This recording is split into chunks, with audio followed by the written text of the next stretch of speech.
बात करेंगे। सर बहुत शुक्रिया आपके वक्त का। सोशल मीडिया पर इस वक्त ये जो जंग छिड़ी हुई है chief justice Islamabad high court के खिलाफ, इस बारे में क्या कहेंगे आप?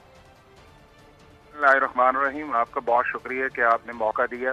किसी भी मुआशरे के लिए जो सबसे इम्पोर्टेंट चीज़ है वो ये है कि आपकी कोर्ट्स जो है, जो कि वो कॉन्स्टिट्यूशन के नीचे कायम होती हैं और उनका काम डिस्पेंसेशन ऑफ जस्टिस है, तो उनकी जो रिस्पेक्ट है वो बड़ी इंपॉर्टेंट है।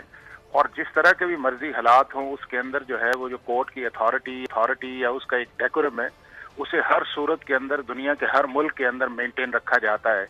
बट बदकिस्मती की बात यह है कि पाकिस्तान के अंदर चूंकि हमारी पॉलिटिकल और कॉन्स्टिट्यूशनल कंट्रोवर्सी इतनी मिक्स हो गई है कि हम सारी चीज़ों को अब अदालतों के अंदर लेके जाते हैं, और जब कोर्ट्स के अंदर जाके हमारी मर्जी के मुताबिक चीज़ें नहीं चलती तो फिर हम उनको एंगल देने की कोशिश करते हैं, और स्पेशली सोशल मीडिया के अंदर ट्रोलिंग करते हैं, जो किसी भी सूरत एक्सेप्टेबल भी नहीं है। और इस तरह की जो है उसे आप जितना भी ये समझें कि against the obstruction in the court process है।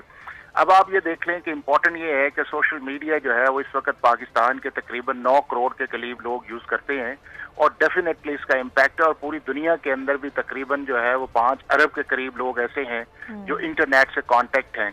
अब पहले तो ये था कि आपकी एक रेगुलर जर्नलिज्म होती थी जिसमें पब्लिकेशंस आती थी, उसके अंदर बड़े सर्टेन प्रोसेस होते थे, जिसके अंदर आपके एडिटर्स थे, स्क्रूटनी थी, अल्टीमेट जाके चीज़ आती थी और रिस्पॉन्सिबिलिटी किसी पे पड़ती थी। लेकिन अब मामला ये आ गया है कि वो इतनी चीज़ आ गई है कि हमने अपना वे ऑफ लाइफ बनाया है, और बगैर सोचे समझे हम ऐसी चीज़ जो है वो सोशल मीडिया पे डालते हैं कि जिसका नुकसान जो है वो हमारे इदारों के साथ साथ इस मुल्क के अंदर जो है वो एक वायलेंस की तरफ चीज़ जाती है। और दूसरा उसका ये है कि इंस्टीट्यूशंस की जो क्रेडिबिलिटी है वो बहुत बड़ा क्वेश्चन मार्क बन जाती है। अब मैं ये समझता हूँ कि इस तरह के जो ट्वीट्स और फिर उनको ऑफिशियल अकाउंट्स के अंदर लेके आना जो है ये बिल्कुल गैर मुनासिब बात है और हमारे आइन और कानून के खिलाफ है। इसके लिए इम्पोर्टेंट ये, और मैं पिछली जब पीटीआई के गवर्नमेंट भी थी तो उन्होंने बजाते खुद भी एक पीका ऑर्डिनेंस के अंदर सेक्शन 20 को अमेंड किया था कि आप किसी तरह भी किसी इंस्टीट्यूशन के खिलाफ इस तरह की कंसिस्टेंट जो है अनफेयर कैंपेन या मिलाइन नहीं कर सकते, और जिसको बाद में अंदर जाके इस्लामाबाद हाई कोर्ट ने उसको स्ट्राइक डाउन कर दिया उस ऑर्डिनेंस को। लेकिन मैं समझता हूँ कि दुनिया के जितने भी ममालिक अब एडवांस कंट्रीज चले गए हैं जहाँ पे सोशल मीडिया नेट यूजर्स जो हैं वो हमारे से ज्यादा हैं, उन्होंने online contempt of court laws बनाए हैं। हमारे मुल्क के अंदर भी इसकी बड़ी इंपॉर्टेंट जरूरत है इस चीज के अंदर कि हम अपने online contempt of court laws बनाएं, ताकि हमारे सिस्टम के अंदर जो है वो एक जो लीगल स्ट्रेंथ रहने के साथ साथ जो है उसकी क्रेडिबिलिटी भी ठीक रहे, और लोग जो भी हैं टीवी पे आने या सोशल मीडिया के आने से पहले बारहा इस चीज को सोचें कि हमारा कौन सा ऐसा वर्ड है जिससे कोर्ट की रिस्पेक्ट होती है। इसमें कोई शक नहीं है कि आप जज को क्रिटिसाइज कर सकते हैं, आप जजमेंट को क्रिटिसाइज कर सकते हैं, लेकिन अगर किसी कंसिस्टेंट कैंपेन के अंदर किसी चीज को लेके जाएंगे तो दुनिया के किसी ममालिक के अंदर और जहां भी आप समझते हैं कि बड़ी आपकी फ्री स्पीच भी है, लिबर्टीज भी हैं, वहां भी ये चीजें जो हैं वो अनएक्सेप्टेबल है। तो एहसान साहब, आप समझते हैं जो लोग भी इस तरह की कार्रवाई कर रहे हैं वो तौहीन अदालत के मुर्तकिब हो रहे हैं और उनके खिलाफ कार्रवाई होनी चाहिए?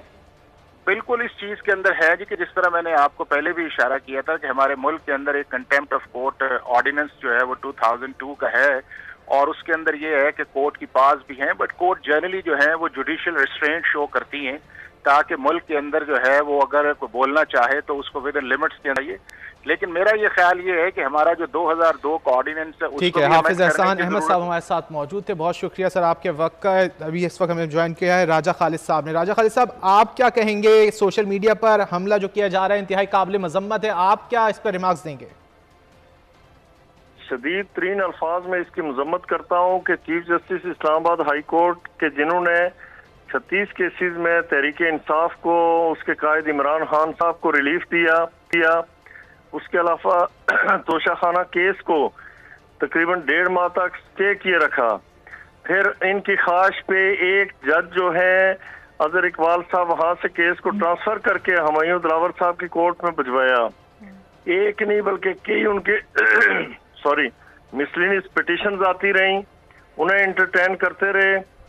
और यहाँ पे इस अमर का जिक्र बहुत ही जरूरी है कि इमरान खान साहब को इस केस में 3 साल दो it's a short sentence in legal words, लेकिन 1 साल की सजा हुई थी कैप्टन सफ्दर साहब को, और उनकी 3 माह के बाद सजा सस्पेंड हुई थी। جبکہ اور بعد میں اس کیس میں وہ ایکوٹ ہو گئے، جبکہ عمران خان صاحب کو 3 سال کی سزا ہوئی، ابھی 25 یا 26 دن انہیں جیل میں ہوئے۔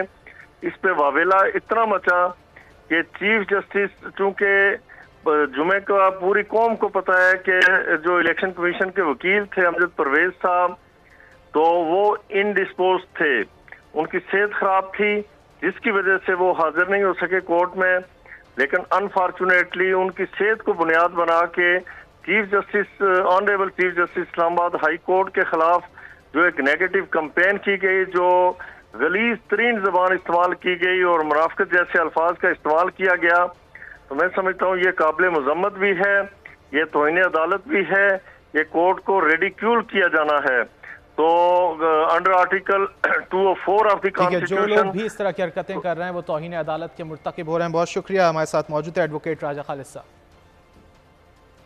آگے بڑھیں اور آپ کے بتائیں کہ پاکستان مسلم لیگ نون کے سینئر رہنما عابد شیر علی نے بولڈ نیوز سے خصوصی گفتگو کرتے ہوئے کہا کہ ملک میں موجودہ مہنگائی سے پیپلز پارٹی خود کو لا تعلق نہیں کر سکتی۔